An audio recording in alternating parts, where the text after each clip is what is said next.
Ingat saya di awal saya mau dilantik, setelah dilantik itu kepala daerah di media sosial hampir rata-rata angkat spanduk memberikan dukungan untuk segera mereka bisa honorer ini diangkat.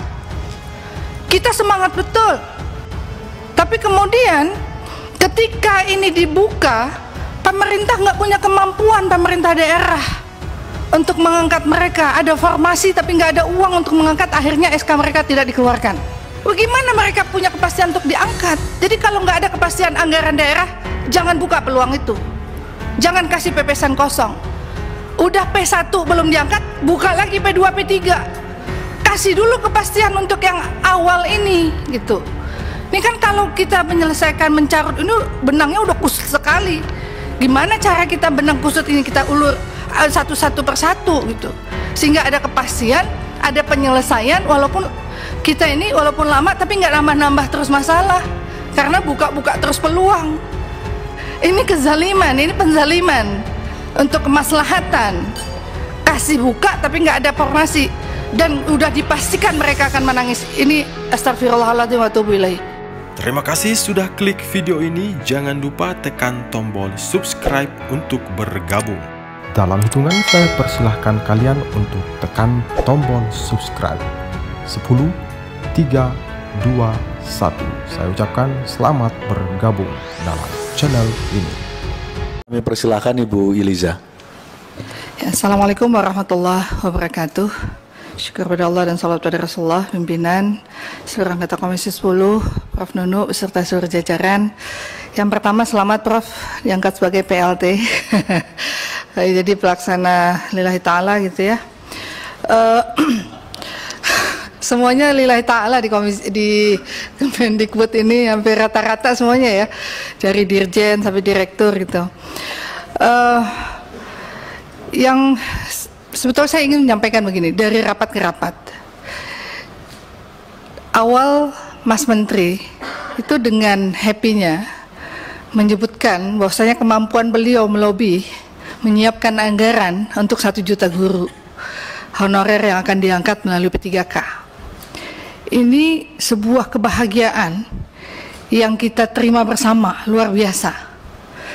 Tapi ketika implementasi, kita kayaknya memberikan pepesan kosong. Walaupun setiap paparan yang disampaikan ada kemajuan sekian-sekian. Tapi ini sebetulnya kita bukan memberikan solusi makin sehari ke depan. Ini semakin menambah masalah gitu. Masalah kita itu udah banyak, bertambah-tambah masalah yang ada. Yang saya ingin maksudkan masalah-masalah itu, yang sudah lulus passing grade, itu nggak diangkat, dan kemudian mereka dikeluarkan dari guru honorer. Yang tadinya mereka punya pendapatan walaupun kecil, beragam jumlah yang diterima, ada yang masih 50.000, 150, 200, 300, ada yang 1 juta gitu. Tapi kemudian mereka kehilangan pendapatan karena menunggu pengangkatan. Ini kan ketidakpastian, jadi menambah masalah bukan hanya untuk kita tapi untuk mereka. Dan saya sedih sekali tadi waktu Prof. Nunu menyampaikan ini pasti akan ada berurayan air mata gitu. Dan sudah kita pastikan mereka mengeluarkan air mata gitu. Karena tidak mungkin diangkat karena nggak punya formasi. Ini bagaimana ini? Kalau mintanya cari solusi ke kita, tentu kita nggak punya solusi, Prof. Solusinya hanya ada komitmen, political will, ya ada pemerintah, lintas kementerian, lintas lembaga.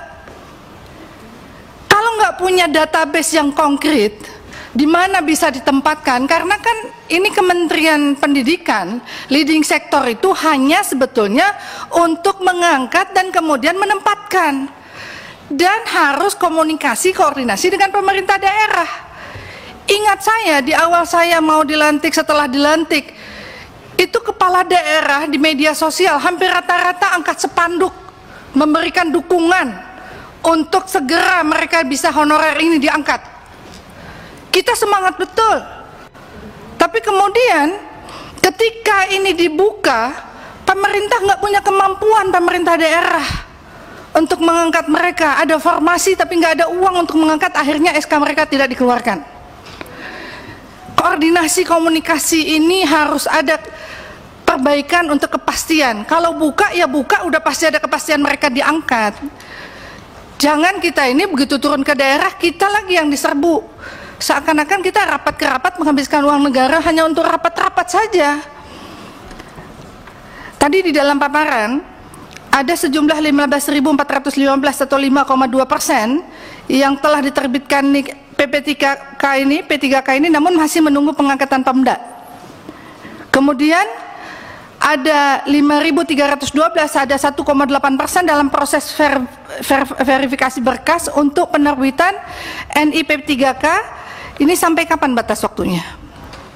Kita perlu kepastian.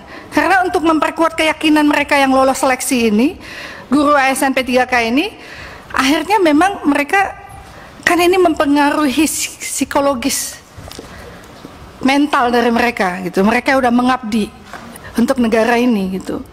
Kemudian di halaman 5 ada 616, 0,2% itu berkasnya tidak lengkap, mengundurkan diri dan tidak memenuhi syarat.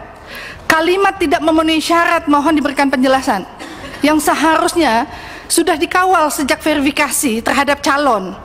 Tapi mengapa setelah lulus menunggu pengangkatan oleh pemerintah daerah baru terungkap syaratnya belum terpenuhi? Kemudian di halaman 7, dalam rapat sebelumnya perlu koordinasi komunikasi intensif sosialisasi antara pemerintah pusat dengan daerah gitu ya, dengan lintas kementerian ini menyangkut dengan kepastian ketersediaan informasi, sehingga sebanyak 24.876, 12,8% dari 193.954 guru telah lulus passing grade belum dapat ditempatkan. Ini datanya lengkap. Kita kan nggak mau terus-terus begini, duduk-duduk begini. Harus ada ketika kita mendapat kepastian, sehingga inilah yang akan kita bawa pulang kepada guru-guru di sana. Ini loh,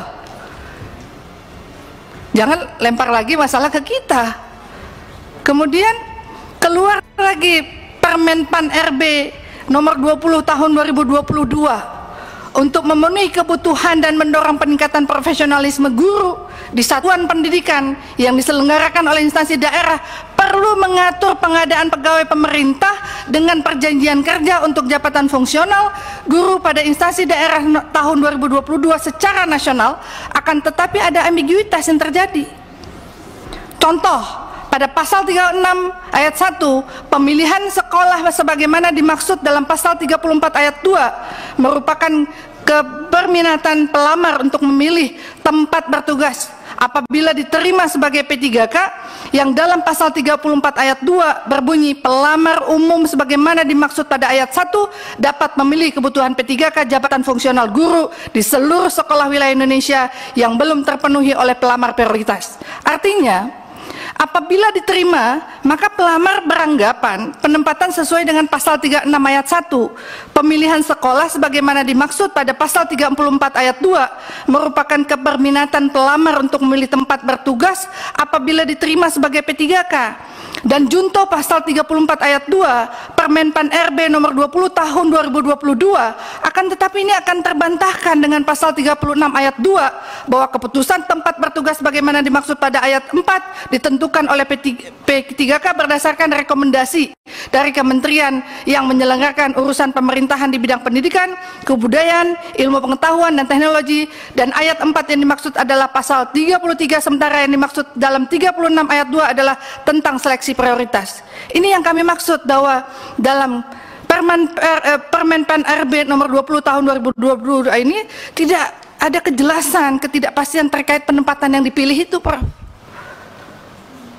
Maka sebetulnya yang kami nggak bisa menyalahkan hanya Kemendikbud, karena ini lintas sektoral. Harus ada komitmen keperpihakan dari Kemenpan RB yang sinkron dengan apa yang dimaukan oleh penyeleksi penempatan para guru ini, dan kemudian political will dari Kemenq untuk benar-benar bukan hanya bicara DAU yang udah ada, udah dipakai, udah nggak ada lagi duitnya. Harus ditambah DAU ke daerah kalau ada komitmen.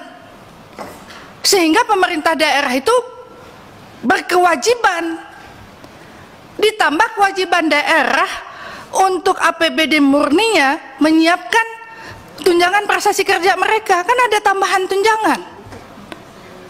Udah mereka nggak ada duit, DAU nggak diturunkan, alokasi pengangkatan diberikan formasi, bagaimana mereka punya kepastian untuk diangkat? Jadi kalau nggak ada kepastian anggaran daerah, jangan buka peluang itu. Jangan kasih pepesan kosong. Udah P1 belum diangkat, buka lagi P2, P3. Kasih dulu kepastian untuk yang awal ini, gitu. Ini kan kalau kita menyelesaikan mencarut ini benangnya udah kusut sekali. Gimana cara kita benang kusut ini kita ulur satu-satu persatu gitu. Sehingga ada kepastian, ada penyelesaian, walaupun kita ini walaupun lama tapi nggak nambah-nambah terus masalah. Karena buka-buka terus peluang. Padahal carut-marutnya nggak terselesaikan. Belum lagi nggak punya farmasi. Jadi memang ya kita mau bilang apa ya? Ya urut dada, mau bilang sabar. Ya sabar, tapi kan ini penzaliman. Ini kezaliman, ini penzaliman untuk kemaslahatan. Kasih buka tapi nggak ada formasi dan udah dipastikan mereka akan menangis. Ini astagfirullahaladzim wa atubu ilaih. Mudah-mudahan ada solusi yang Allah berikan. Kita nggak boleh memastikan mereka berair mata karena mereka itu sudah berkontribusi, sudah lama mereka berair mata. Jangan permanenkan air mata mereka. Mungkin itu. Terima kasih. Assalamualaikum warahmatullahi wabarakatuh.